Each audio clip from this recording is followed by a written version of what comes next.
Honourable Speaker, I present the budget for 24-25. Introduction. The people of India have reposed their faith in the government led by Honourable Prime Minister Shri Narendra Modi and re-elected it for a historic third term under his leadership.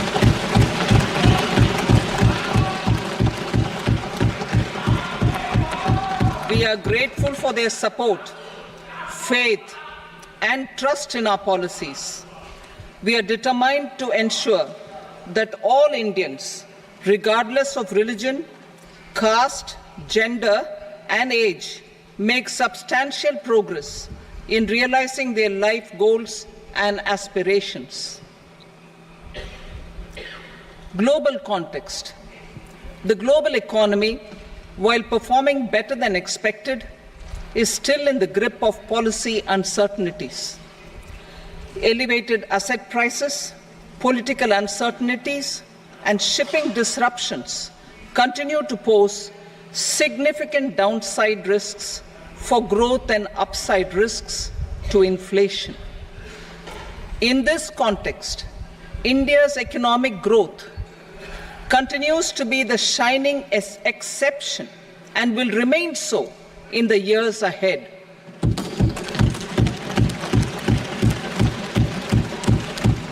India's inflation continues to be low, stable, and moving towards the 4% target.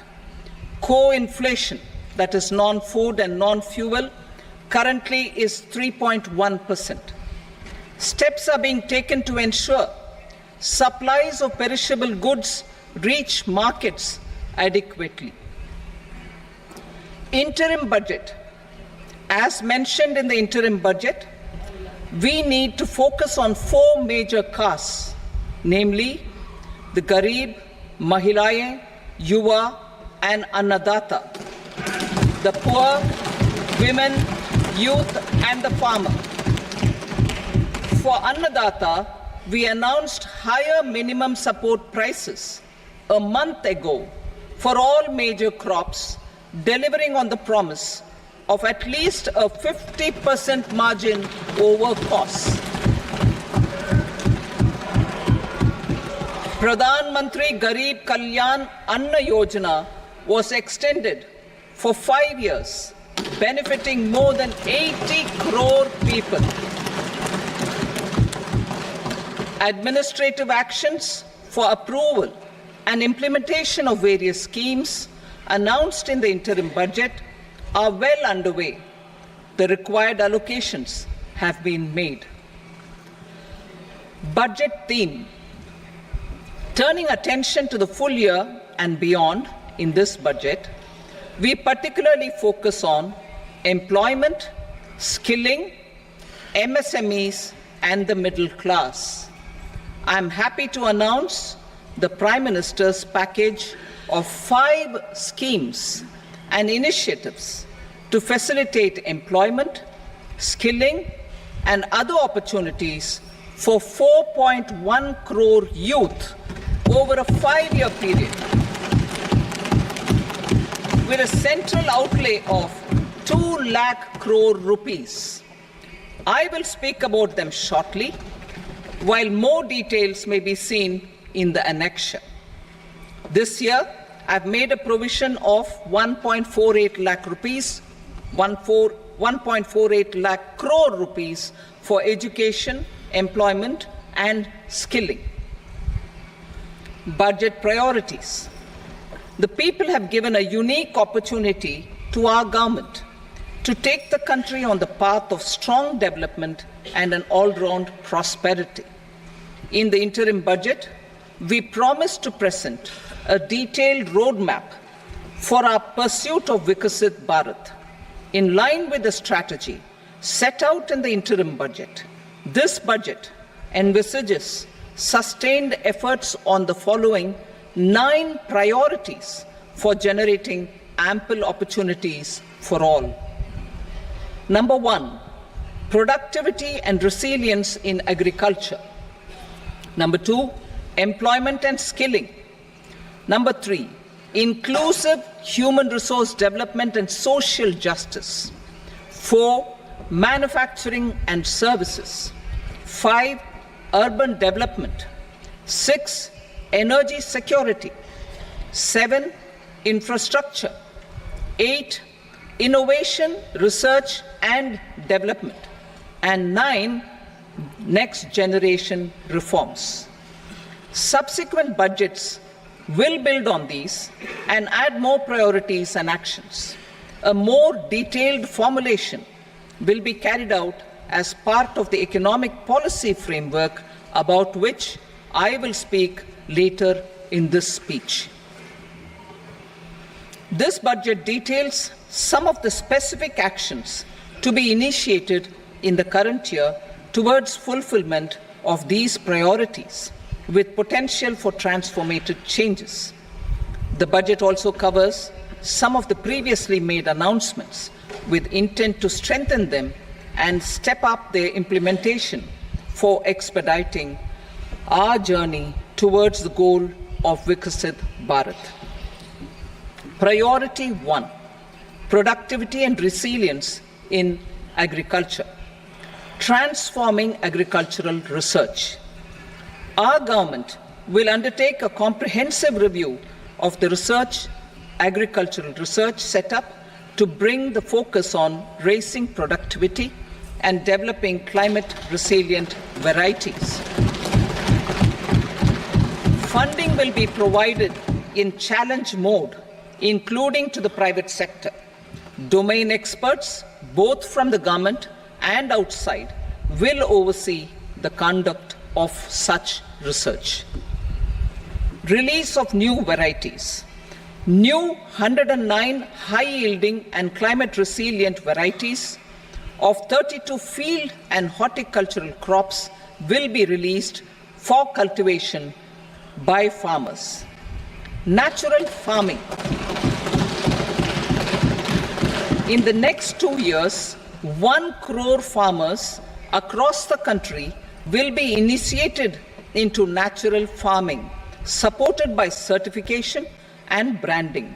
Implementation will be through scientific institutions and willing gram panchayats. 10,000 need-based bio-input resource centers will be established. Missions for pulses and oilseeds. For achieving self-sufficiency in pulses and oilseeds, we will strengthen their production, storage, and marketing.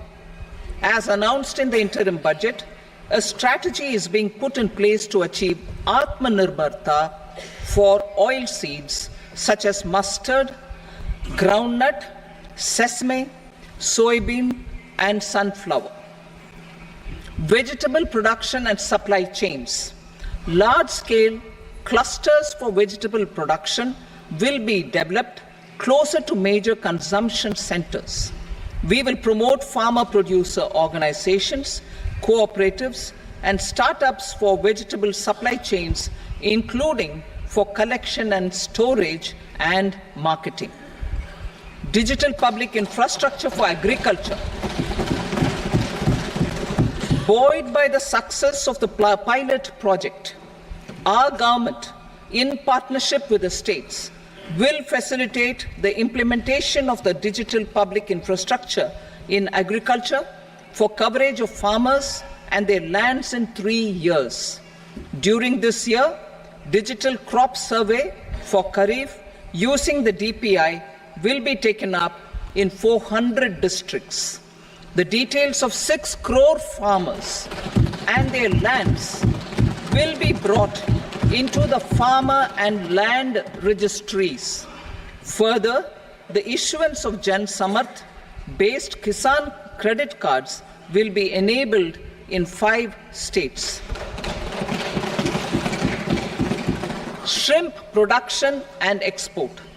Financial support for setting up a network of nucleus breeding centers for shrimp brood stocks will be provided. Financing for shrimp farming, processing, and export will be facilitated through NABARD. National Cooperation Policy.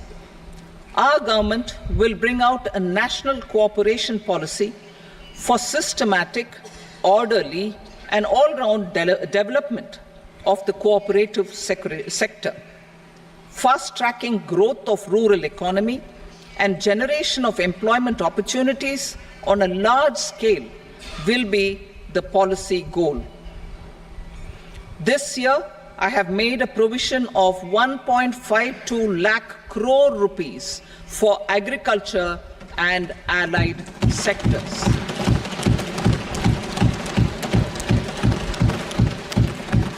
Priority 2, employment and skilling.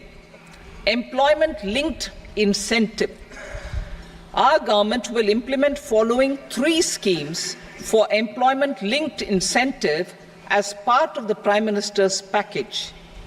These will be based on enrollment in the EPFO and focus on recognition of first-time employees and support to employees and employers. Scheme A, first-timers. This scheme will provide 1 month wage to all persons newly entering the workforce in all formal sectors.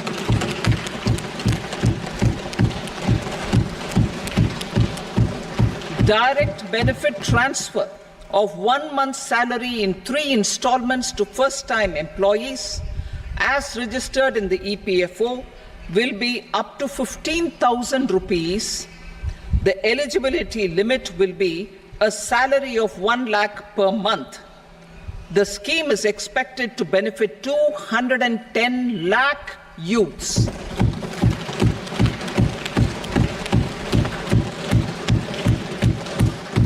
Scheme B, job creation in manufacturing. This scheme will incentivize additional employment in the manufacturing sector linked to the employment of first-time employees. An incentive will be provided at specified scale directly both to the employee and the employer with respect to the EPFO contribution in the first 4 years of employment. The scheme is expected to benefit 30 lakh youth entering employment and their employers.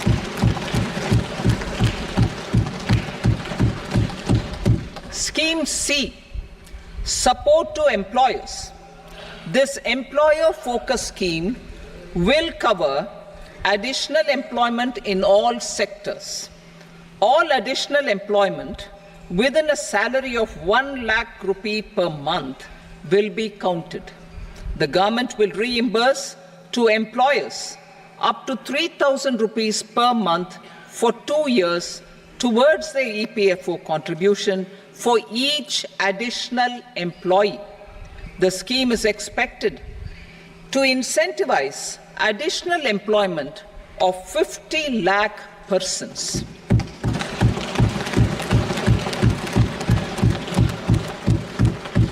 Participation of women in the workforce. We will facilitate higher participation of women in the workforce through setting up of working women hostels in collaboration with industry and establishing creches. In addition, the partnership will seek to organize women-specific skilling programs and promotion of market access for women SHG enterprises. Skilling program. I'm happy to announce a new centrally sponsored scheme as the 4th scheme under the Prime Minister's package for skilling in collaboration with state governments and industry. 20 lakh youth will be skilled over a 5-year period.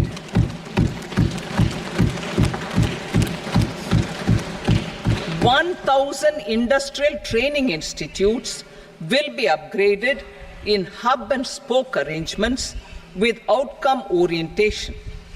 Course content and design will be aligned to the skill needs of industry, and new courses will be introduced for emerging needs. Skilling loans.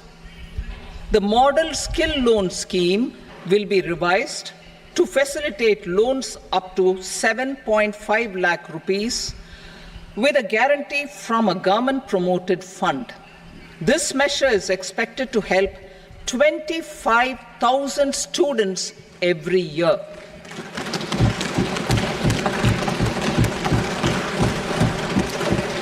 Education loans for helping our youth who have not been eligible for any benefit under government schemes and policies. I am happy to announce a financial support for loans up to 10 lakh rupees for higher education in domestic institutions.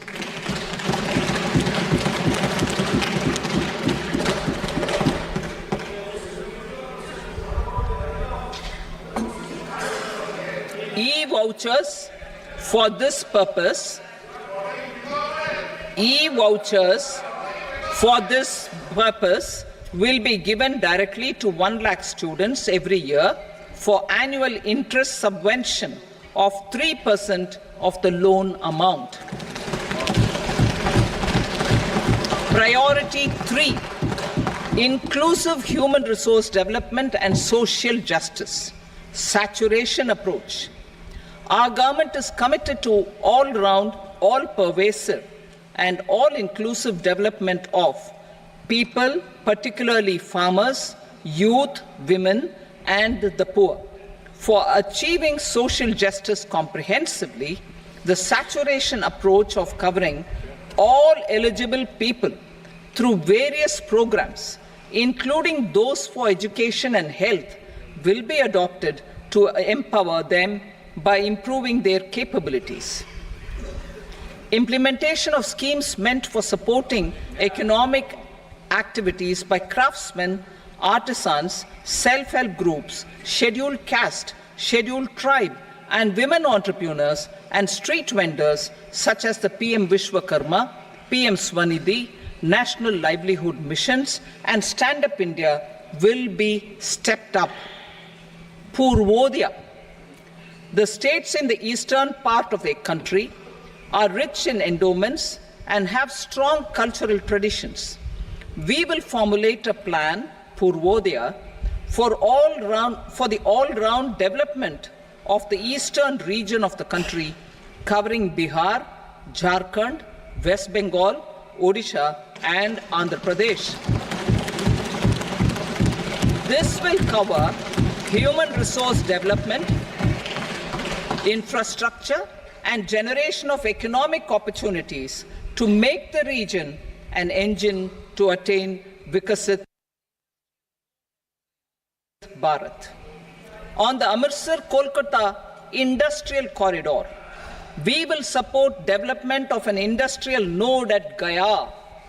This corridor will catalyze industrial development of the eastern region. The industrial node at Gaya will also be a good model for developing our ancient centers of cultural importance into future centers of modern economy. This model shall showcase Vikas B, Virasat B in our growth trajectory. We will also support development of road connectivity projects, namely 1. Patna-Purnia Expressway, 2. Buxar-Bhagalpur Expressway, 3. Bodh Gaya, Rajgir, Vaishali and Darbhanga spurs, and 4. Additional 2-lane bridge over River Ganga at Buxar at a total cost of 26,000 crore rupees.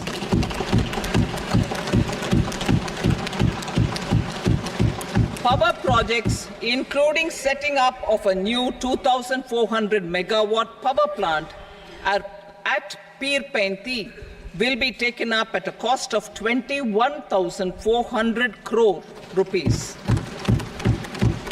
New airports, medical colleges, and sports infrastructure in Bihar will be constructed.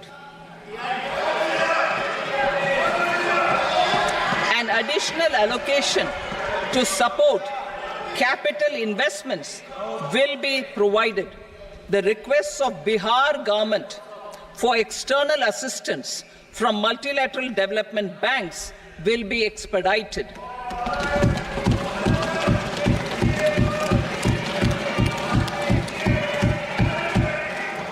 Andhra Pradesh Reorganization Act.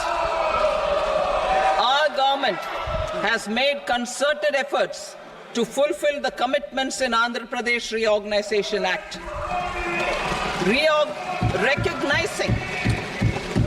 Recognizing the state's need for the capital, recognizing the state's need for a capital, we will facilitate special financial support through multilateral development agencies. In the current financial year, 15,000 crore rupees will be arranged with additional amounts in future years.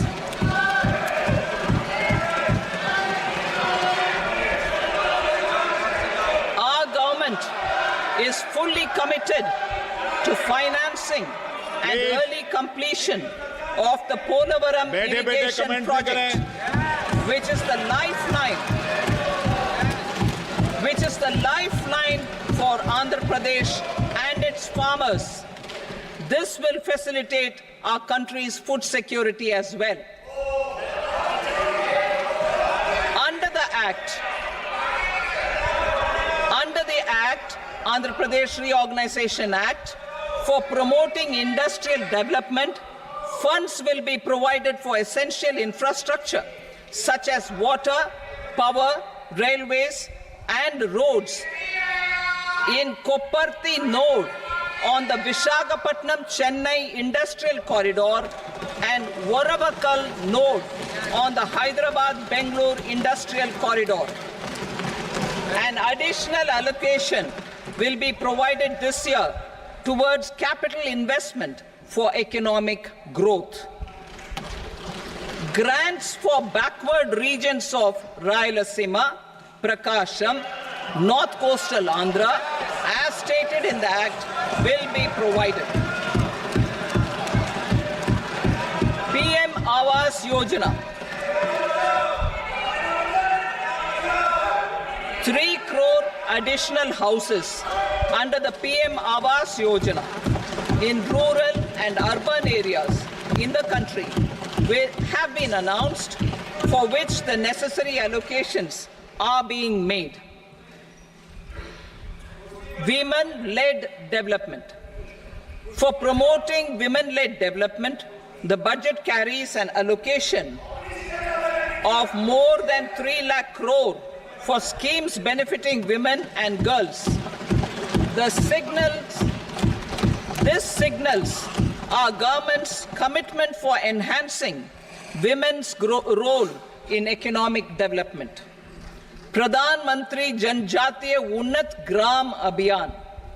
For improving the socio-economic condition of tribal communities, we will launch the Pradhan Mantri Janjatiya Unnat Gram Abhiyan by adopting saturation coverage for tribal families in tribal majority villages and aspirational districts.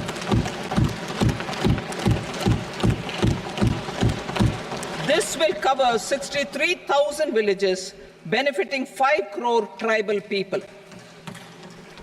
Bank branches in northeastern region. More than 100 branches of India Post Payment Bank will be set up in the northeast region to expand the banking services. This year, I have made a provision of 2.66 lakh crore rupees for rural development, including rural infrastructure. Priority 4, manufacturing and services, support for promotion of MSMEs. This budget provides special attention to MSMEs and manufacturing, particularly labor-intensive manufacturing. We have formulated a package covering financing, regulatory changes, and technology support for MSMEs to help them grow and also compete globally, as mentioned in the interim budget. I am happy to announce the following specific measures. Credit guarantee scheme for MSMEs in the manufacturing sector. For facilitating term loans to MSMEs for purchase of machinery and equipment without collateral or third-party guarantee, a credit guarantee scheme will be introduced. The scheme will operate on pooling of credit risks of such MSMEs. A separately constituted self-financing guarantee fund will provide to each applicant guarantee cover up to 100 crore rupees, while the loan amount may be larger. The borrower will have to provide an upfront guarantee fee and an annual guarantee fee on the reducing loan balance. New assessment model for MSME credit. Public sector banks will build their own in-house capability to assess MSMEs for credit instead of relying on external assessment. They will also take a lead in developing or getting developed a new credit assessment model based on the scoring of digital footprints of the MSMEs in the economy. This is expected to be a significant improvement over the traditional assessment of credit eligibility based only on asset or turnover criteria. That will also cover MSMEs without a formal accounting system.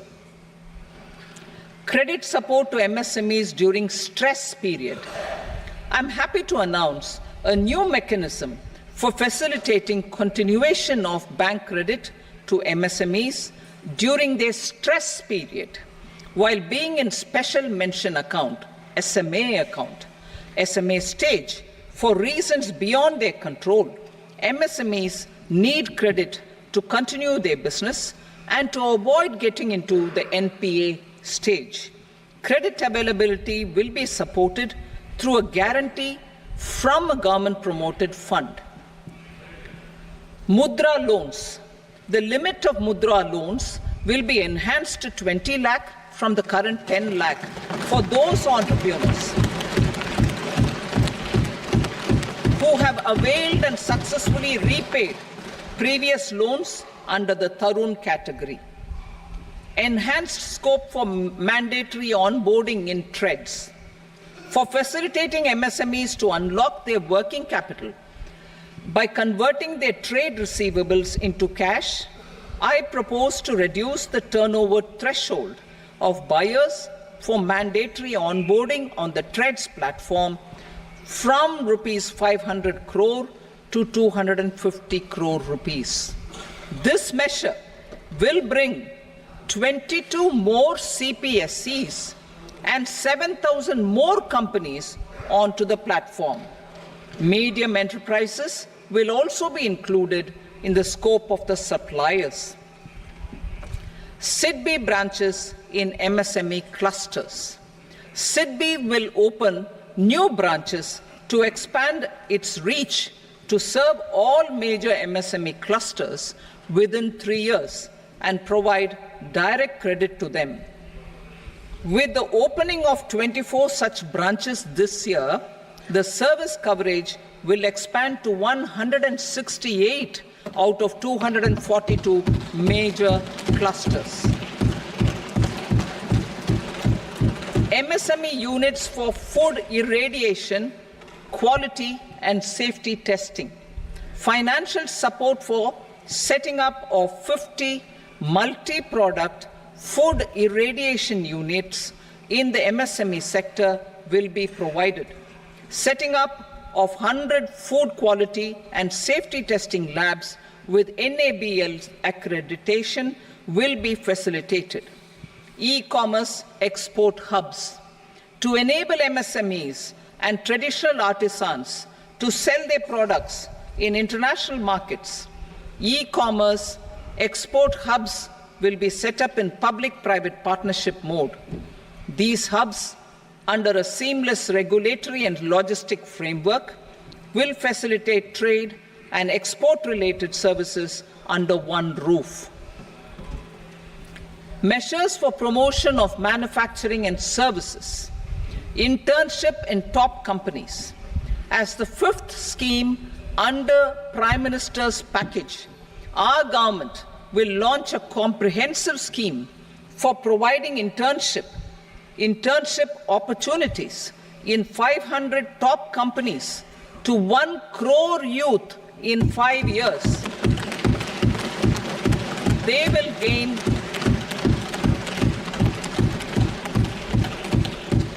will gain exposure for 12 months to real-life business environment, varied professions, and employment opportunities.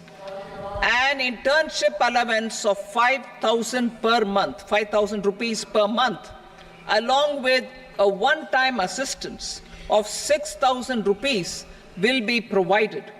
Companies will be expected to bear the training cost and 10% of their internship cost from their CSR funds. Industrial parks. Our government will facilitate development of investment-ready, plug-and-play industrial parks with complete infrastructure in or near 100 cities in partnership with the states and private sector by better using town planning schemes. 12 industrial parks under the National Industrial Corridor Development Program also will be sanctioned.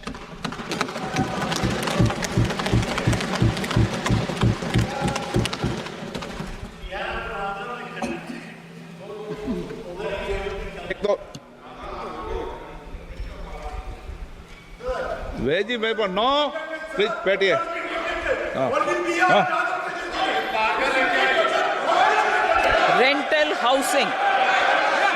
Rental housing with dormitory type accommodation for industrial workers will be, just 1 minute.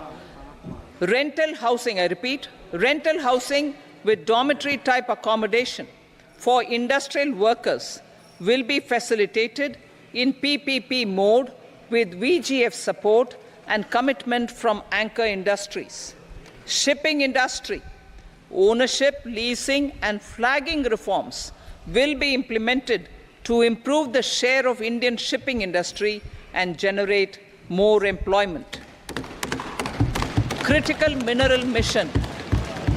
We will set up a critical mineral mission for domestic production, recycling of critical minerals and overseas acquisition of critical mineral assets. Its mandate will include technology development, skilled workforce, extended producer responsibility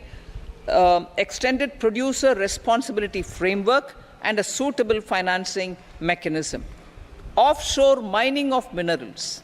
Our government will launch the auction of the first tranche of offshore blocks for mining, building on the exploration already carried out. Digital public infrastructure applications. Turning to the services sector, I propose development of DPI applications at population scale for productivity gains, business opportunities, and innovation by the private sector. These are planned in the areas of credit, e-commerce, education, health, law and justice, logistics, MSME service delivery, and urban governance. Integrated technology platform for IBC ecosystem. An integrated technology platform will be set up for improving the outcomes under the Insolvency Bankruptcy Code for achieving consistency, transparency, timely processing, and better oversight for all stakeholders. Voluntary closure of LLPs. The services of the Center for Processing Accelerated Corporate Exit, CPACE, will be extended for voluntary closure of LLPs to reduce the closure times. National Company Law Tribunals. The IBC has resolved more than 1,000 companies, resulting in direct recovery of 3.3 lakh crore to creditors. 3.3 lakh crore rupees to creditors. In addition, 28,000 cases involving over 10 lakh crore rupees have been disposed of even prior to admission. Appropriate changes to the IBC, reforms and strengthening of the tribunal and appellate tribunals will be initiated to speed up insolvency resolution. Additional tribunals will be established. Out of those, some will be notified to decide cases exclusively under the Companies Act. Debt recovery. Steps for reforming and strengthening debt recovery tribunals will be taken. Additional tribunals will be established to speed up recovery. Priority 5, urban development. Cities as growth hubs. Working with states, our government will facilitate development of cities as growth hubs. This will be achieved through economic and transit planning and orderly development of peri-urban areas utilizing town planning schemes. Creative redevelopment of cities. For creative brownfield redevelopment of existing cities with a transformative impact, our government will formulate a framework for enabling policies, market-based mechanisms, and regulation. Transit-oriented development.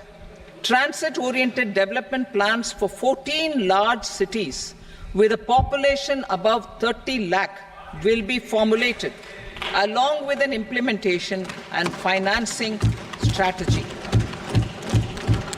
Urban housing.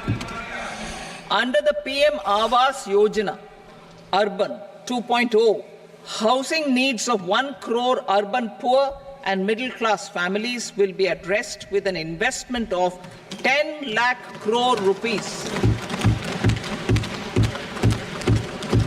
This will include the central assistance of 2.2 lakh crore rupees in the next 5 years. A provision of interest subsidy to facilitate loans at affordable rates is also envisaged. In addition, enabling policies and regulations for efficient and transparent rental housing markets with enhanced availability will also be put in place. Water supply and sanitation. In partnership with state governments and multilateral development banks, we will promote water supply, sewage treatments, and solid waste management projects and services for 100 large cities through bankable projects. These projects will also envisage use of treated water for irrigation and filling up of tanks in nearby areas. Street markets. Building on the success of PM Swanidhi scheme in transforming the lives of street vendors, our government envisions a scheme to support each year over the next 5 years the development of 100 weekly hearts or street food hubs in select cities. Stamp duty.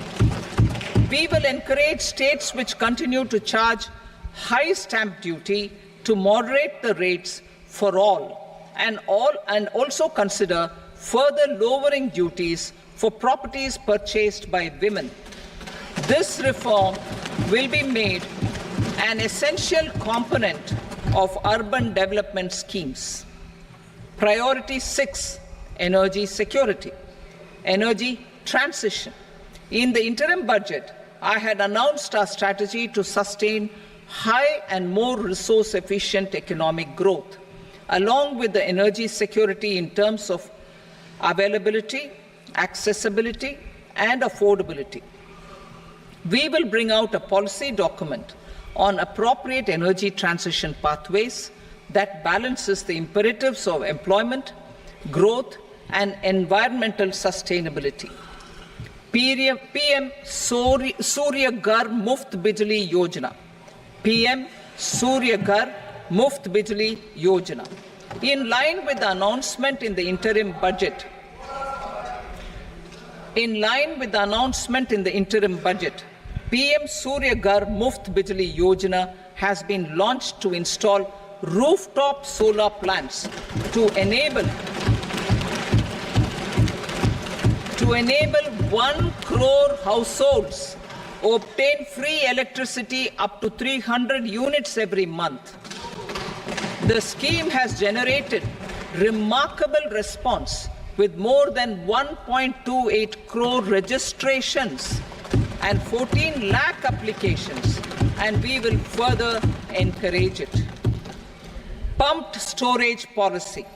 A policy for promoting pumped storage projects will be brought out for electricity storage and facilitating smooth integration of the growing share of renewable energy with its variable and intermittent nature in the overall energy mix.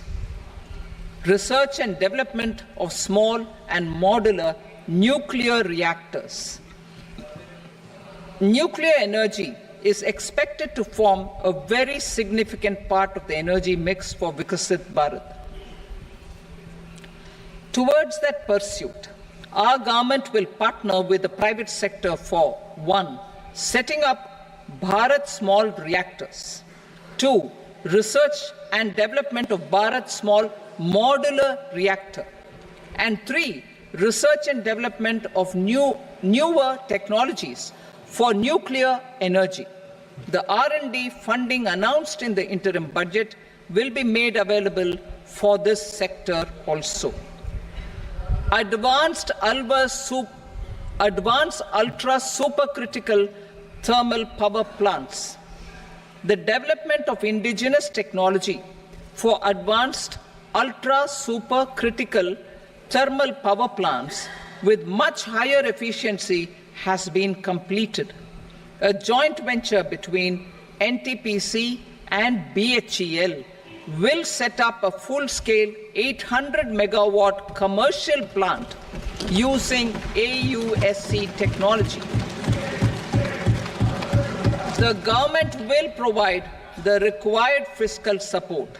Moving forward, development of indigenous capacity for the production of high-grade steel and other advanced metallurgy materials for these plants will result in strong spin-off benefits for the economy. Roadmap for hard-to-abate industries. A roadmap for moving the hard-to-abate industries from energy efficiency targets to emission targets will be formulated.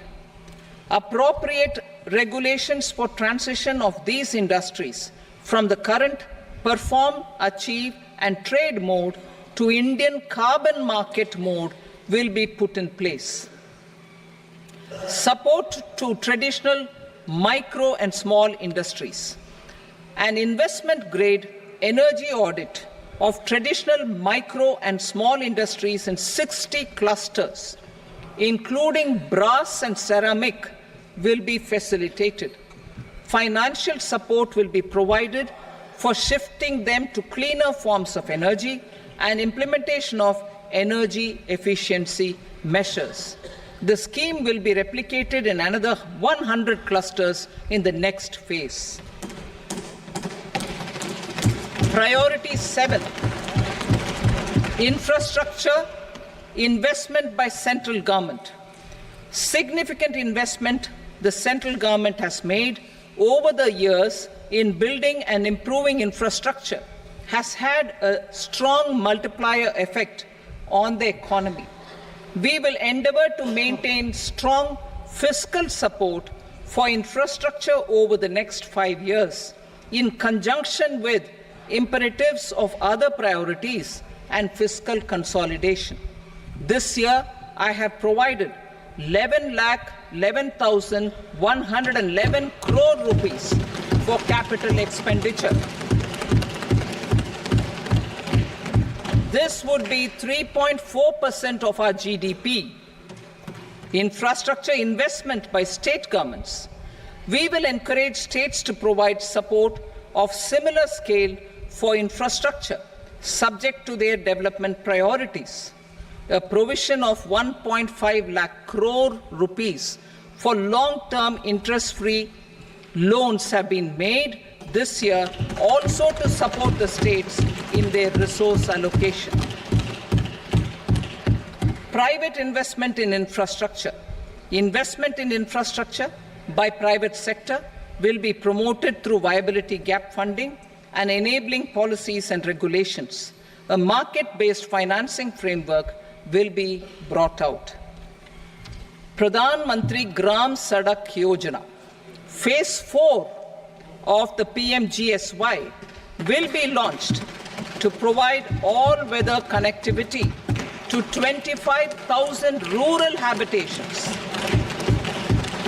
which have become eligible in view of their population increase. Irrigation and flood mitigation.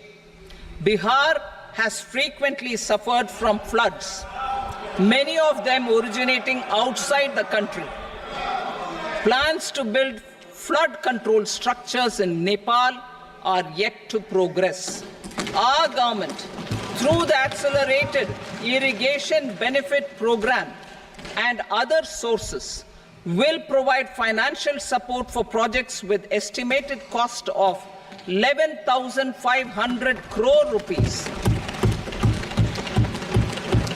such as the Kosi-Michi intra-state link and 20 other ongoing and new schemes, including barrages, river pollution abatement, and irrigation projects.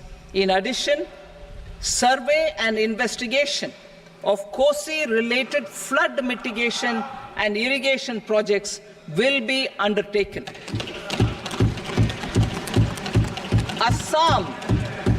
Assam grapples with floods every year by the Brahmaputra River and its tributaries originating outside India. We will provide assistance to Assam for flood management and related projects.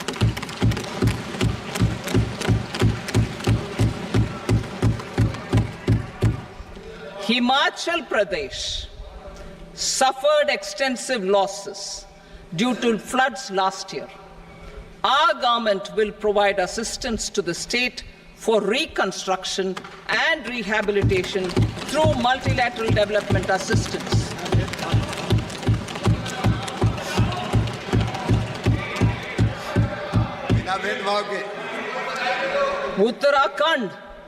Uttarakhand too suffered losses due to cloudbursts and massive landslides. We will provide assistance to the state. Recently, Sikkim witnessed devastating flash floods and landslides that wreaked havoc across the state. Our government will provide assistance to the state. Tourism. Tourism has always been a part of our civilization. Our efforts in positioning India as a global tourist destination will also create jobs, stimulate investments, and unlock economic opportunities for other sectors. In addition to the measures outlined in the interim budget, I propose the following measures. Vishnupad Temple at Gaya and Mahabodhi Temple at Bodh Gaya in Bihar are of immense spiritual significance. Comprehensive development of Vishnupad Temple Corridor and Mahabodhi Temple Corridor will be supported, modeled on the successful Kashi Vishwanath Temple Corridor to transform them into world-class pilgrim and tourist destinations. Rajgir holds immense religious significance for Hindus, Buddhists, and Jains. The 20th Tirthankara Muniswarata temple in the Jain temple complex is ancient. The Saptarishi, or the 7 hot springs, form a warm water Brahmkund that is sacred. a comprehensive development initiative for Rajgir will be undertaken. Our government will support the development of Nalanda as a tourist center, besides reviving Nalanda University to its glorious stature. Odisha's scenic beauty, temples, monuments, craftsmanship, wildlife sanctuaries, natural landscapes, and pristine beaches make it an ultimate tourism destination. Our government will provide assistance for their development to Odisha as well. Priority 8, innovation, research and development. We will operationalize the Anusandhan National Research Fund for basic research and prototype development. Further, we will set up a mechanism for spurring private sector-driven research and innovation at commercial scale with a financing pool of 1 lakh crore rupees in line with the announcement in the interim budget. Space economy. With our continued emphasis on expanding the space economy by 5 times in the next 10 years, a venture capital fund of 1,000 crore rupees will be set up. Priority 9, next generation reforms. Economic policy framework. We will formulate an economic policy framework to delineate the overarching approach to economic development and set the scope of the next generation of reforms for facilitating employment opportunities and sustaining high growth. Our government will initiate and incentivize reforms for 1. Improving productivity of factors of production, and 2. Facilitating markets and sectors to become more efficient. These reforms will cover all factors of production, namely land, labor, capital, and entrepreneurship, and technology as an enabler of improving total factor productivity and bridging inequality. Effective implementation of several of these reforms requires collaboration between the center and the states and building consensus as development of the country lies in development of the states. For promoting competitive federalism and incentivizing states for faster implementation of reforms, I propose to earmark a significant part of the 50-year interest-free loan. Working with the states, we will initiate the following reforms.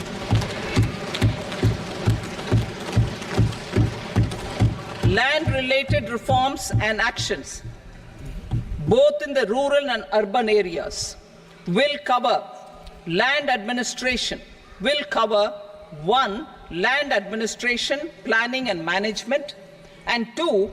Urban planning usage and building bylaws.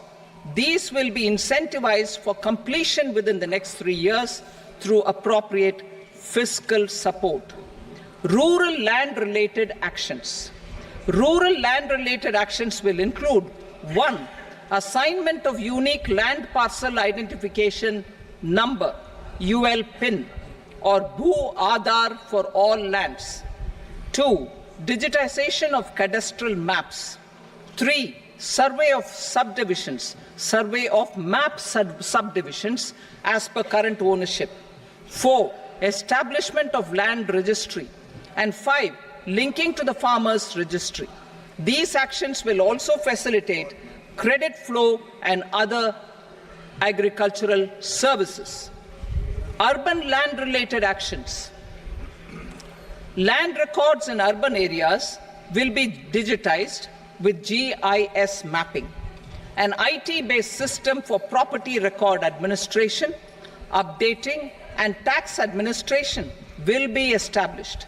These will also facilitate improving the financial position of urban local bodies.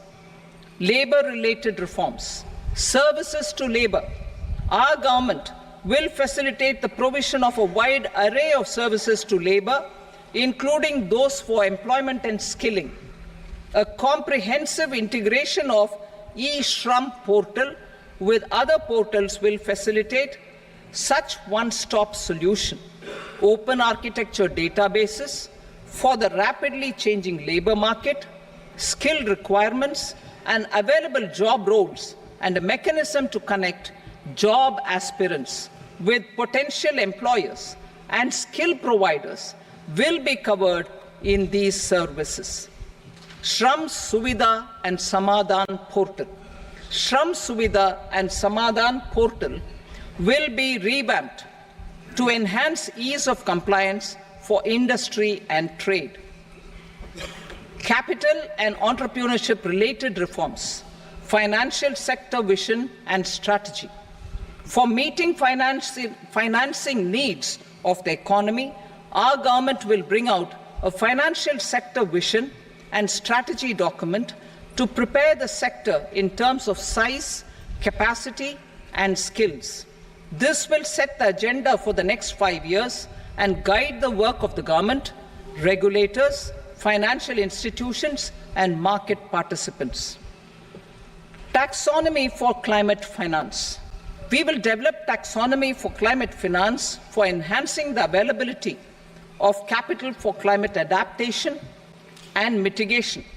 This will support achievement of the country's climate commitments and green transition. Variable capital company structure.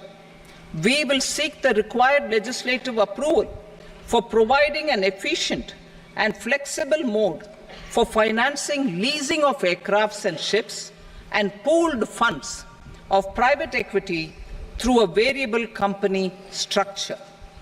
Foreign direct investments and overseas investment. The rules and regulations for foreign direct investment and overseas investments will be simplified to 1. Facilitate foreign direct investments, 2. Nudge prioritization, and 3.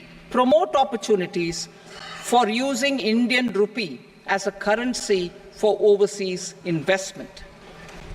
NPS Vatsalya. NPS Vatsalya, a plan for contribution by parents and guardians for minors, will be started. On attaining the age of majority, the plan can be converted seamlessly into a normal NPS account. Use of technology. We have successfully used technology for improving productivity and bridging inequality in our economy during the past 10 years. Public investment in digital infrastructure and innovations by the private sector have helped in improving access of all citizens, particularly the common people, to market resources, education, health and services. We will step up adoption of technology towards digitalization of the economy. Ease of doing business. For enhancing ease of doing business, we are already working on the Jan Vishwas Bill 2.0. Further, states will be incentivized for implementation of the business reforms, action plans and digitalization. Data and statistics. For improving data governance, collection, processing and management of data and statistics, different sectoral databases, including those established under the Digital India Mission, will be utilized with active use of technology tools. New pension scheme. The committee to review the NPS has made considerable progress in its work. I am happy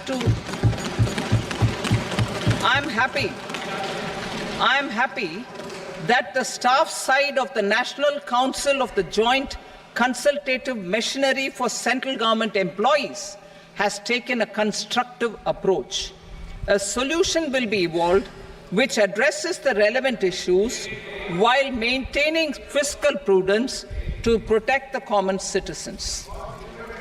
Budget estimates for 24-25. For the year 24-25, total receipts other than borrowings and the total expenditure are estimated at 32.07 lakh crore rupees and 48.21 lakh crore rupees respectively. The net tax receipts are estimated at 25.83 lakh crore rupees. The fiscal deficit is estimated at 4.9% of the GDP. The gross and the net market borrowings through dated securities during 24-25 are estimated at 14.01 lakh crore rupees and 11.63 lakh crore rupees respectively. Both will be less than that in 23-24. The fiscal consolidation path announced by me in 2021 has served our economy very well, and we aim to reach the deficit below 4.5% next year. The government is committed to staying the course. From 2026-27 onwards, our endeavour will be to keep the fiscal deficit each year such that the central government's debt will be on a declining path as percentage of GDP. I will now move to Part B.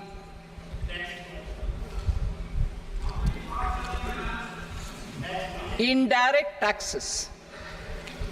Sir, I start with GST. It has decreased tax incidence on the common man, reduced compliance burden and logistics cost for trade and industry, and enhanced revenues of the central and the state governments. It is a success of vast proportions. To multiply the benefits of GST, we will strive to further simplify and rationalize the tax structure and endeavour to expand it to the remaining sectors.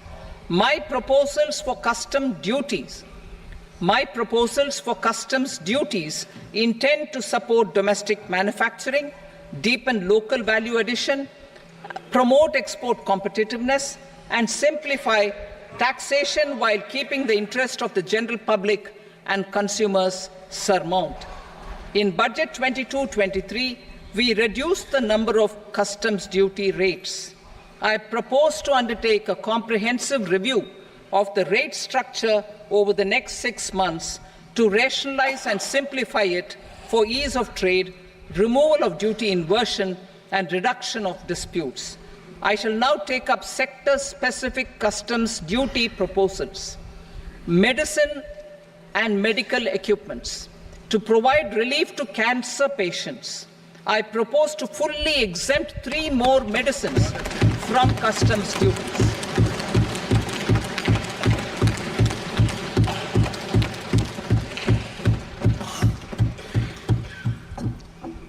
I also propose changes in the BCD on X-ray tubes and flat panel detectors for use in medical X-ray machines under the phased manufacturing program so as to synchronize them with the domestic capacity addition. Mobile phone and related parts. With a 3-fold increase in domestic production and almost a 100-fold jump in exports of mobile phones over the last 6 years, the Indian mobile industry has matured. In the interest of consumers, I now propose to reduce the BCD on mobile phone, mobile PCBA, and mobile charger to 15%. Critical minerals. Minerals such as lithium, copper, cobalt, and rare earth elements are critical for sectors like nuclear energy, renewable energy, space, defense, telecommunications, and high-tech electronics. I propose to fully exempt customs duties on 25 critical minerals and reduce BCD on 2 of them. This will provide a major fillip to the processing and refining of such minerals and help secure their availability for these strategic and important sectors. Solar energy. Energy transition is critical in the fight against climate change. To support energy transition, I propose to expand the list of exempted capital goods for use in the manufacture of solar cells and panels in the country. Further, in view of sufficient domestic manufacturing capacity of solar gas, glass and tinned copper interconnect, I propose not to extend the exemption of custom duties provided to them. Marine products. India's seafood exports in the last financial year touched an all-time high of more than 60,000 crores of rupees. Frozen shrimp accounted for about 2/3 of these exports.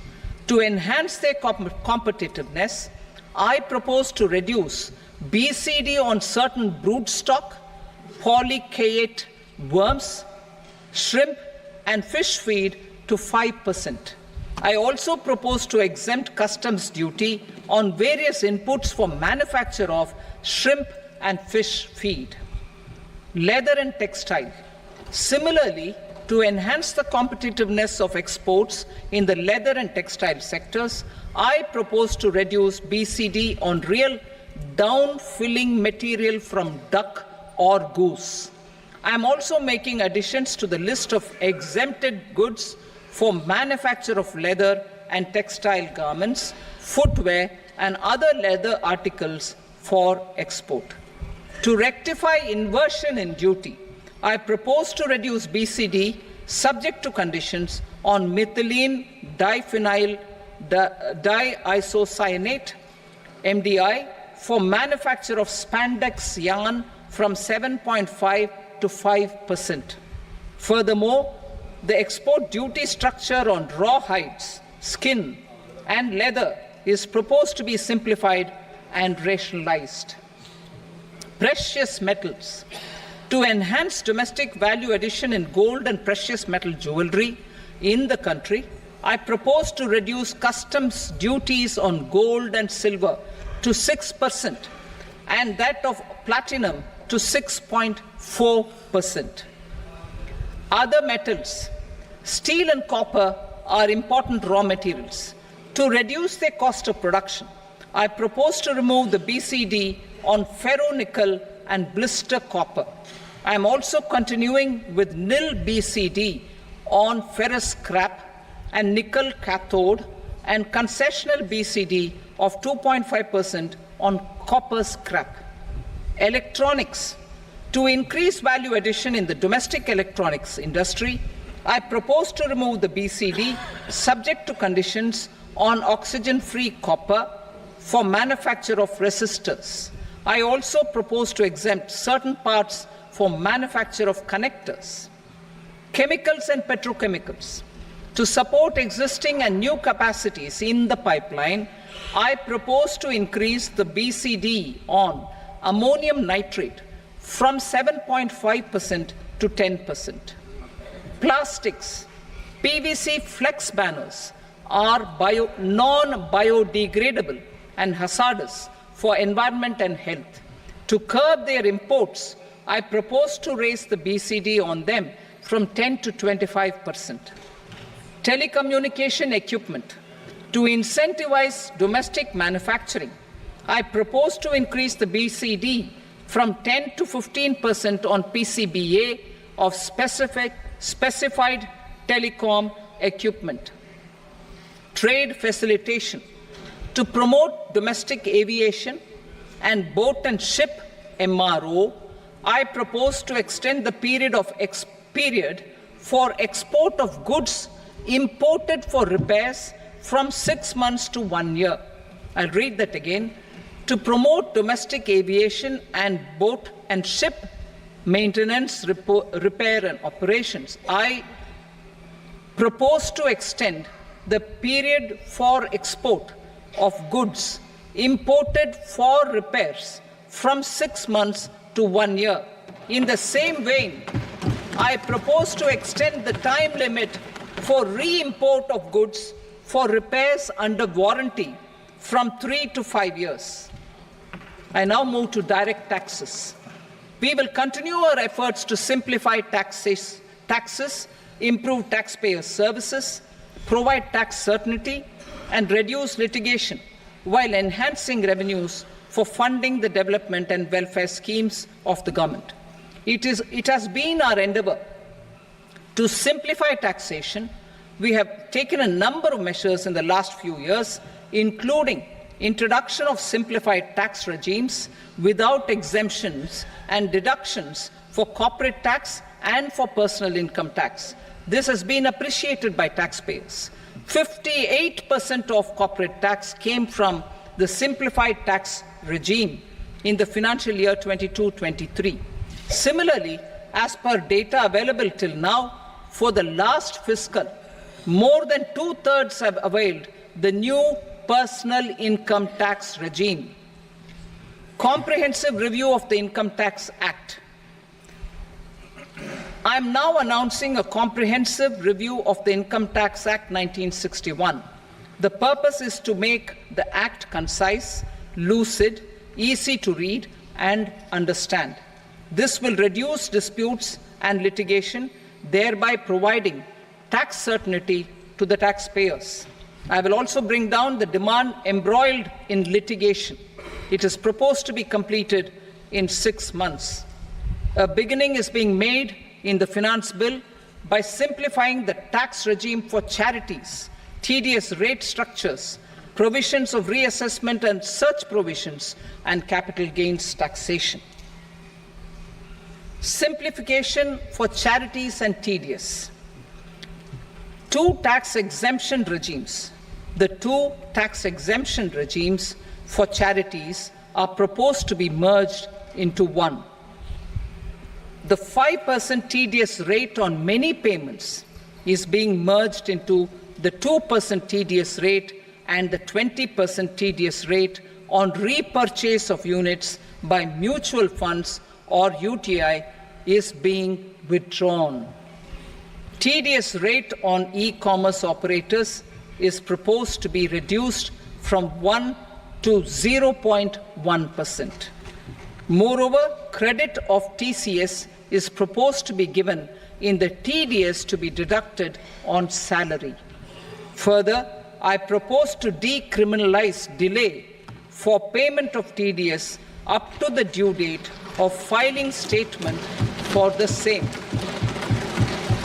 I also plan to provide a standard operating procedure for TDS defaults and simplify and rationalize the compounding guidelines for such defaults.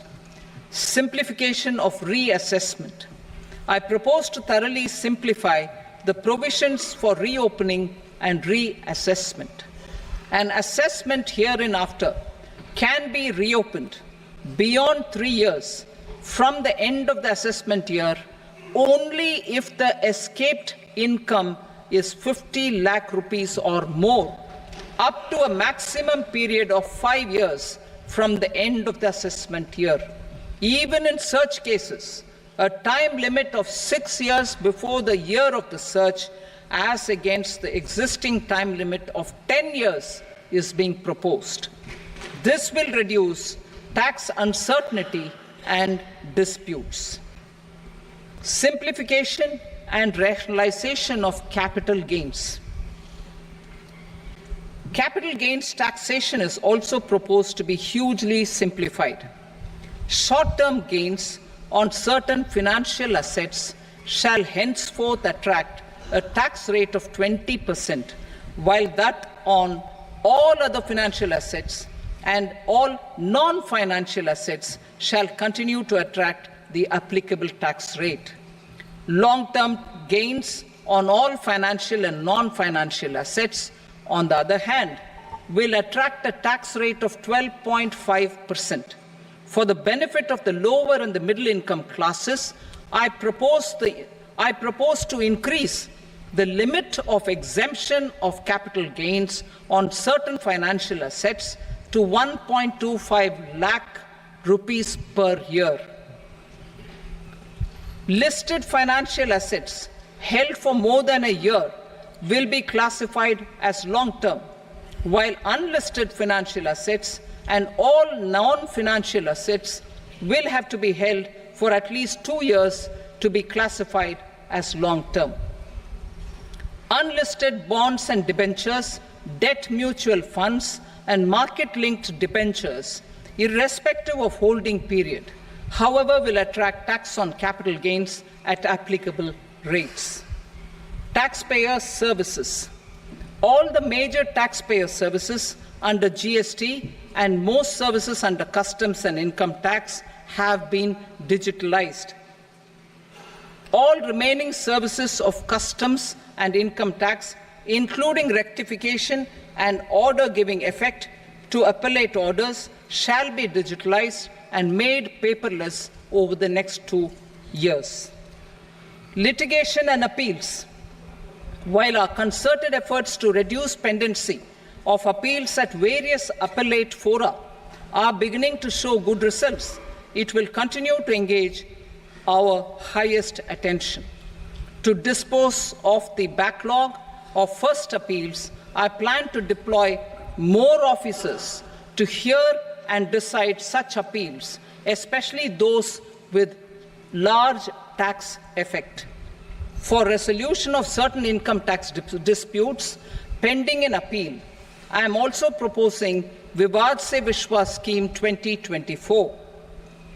Further, I propose to increase monetary limits for filing appeals related to direct taxes, excise, and service tax in the tax tribunals, high courts, and Supreme Court to 60 lakh rupees, 2 crore rupees, and 5 crore respectively, with a view to reduce litigation and provide certainty in international taxation. We will expand the scope of safe harbor rules and make them more attractive. We will also streamline the transfer pricing assessment procedure. Employment and investment. I have a few proposals to promote investment and foster employment. First of all, to bolster the Indian startup ecosystem, boost the entrepreneurial spirit, and to support innovation,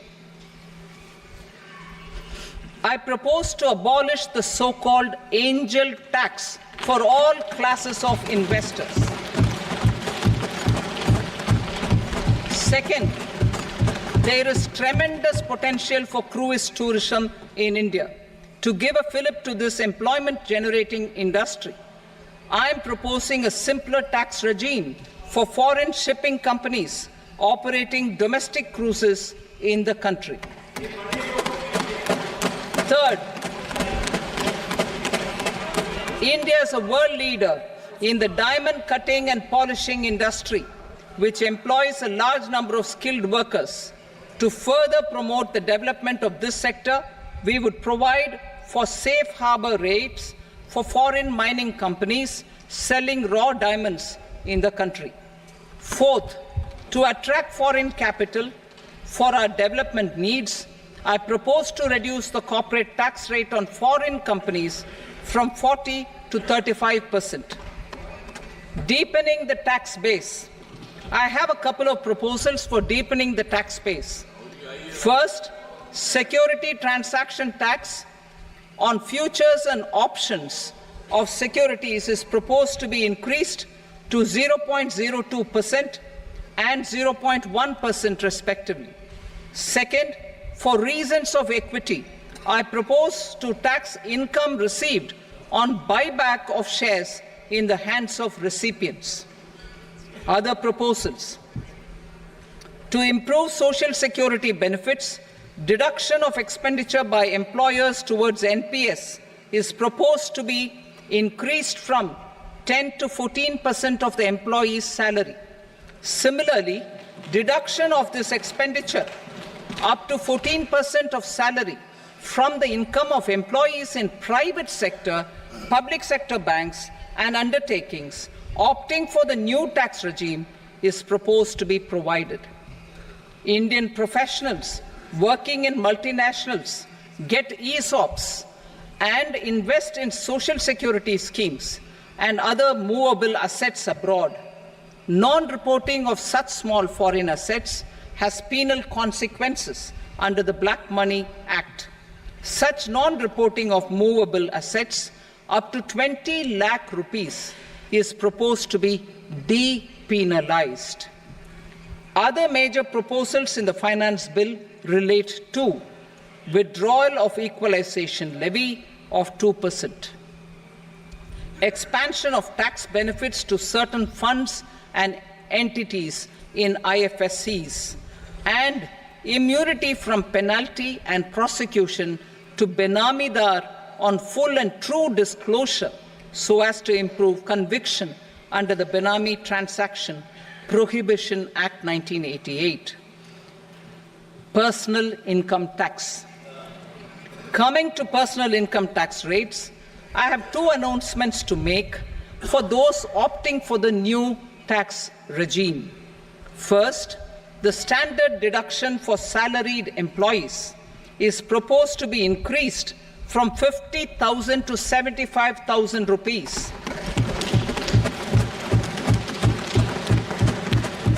Similarly, deduction on family pension for pensioners is proposed to be enhanced from 15,000 to 25,000 rupees. This will provide relief to about 4 crore salaried individuals and pensioners.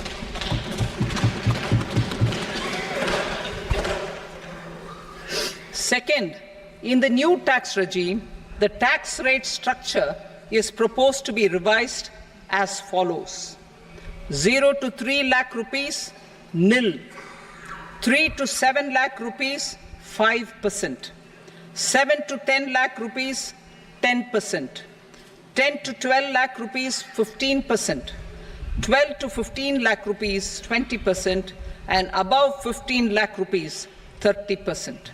As a result of these changes, a salaried employee in the new tax regime stands to save up to 17,500 rupees in income tax.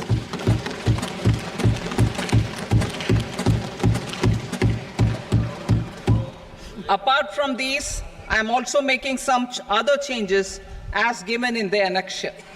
As a result of these proposals, revenue of about 37,000 crore, that is 29,000 crore in direct taxes and 8,000 crore in indirect taxes, will be foregone, while revenue of about 30,000 crore rupees will be additionally mobilized. Thus, the total revenue foregone is about 7,000 crores annually. Mr. Speaker, sir, with this, I commend the budget to this august House. Jai Hind.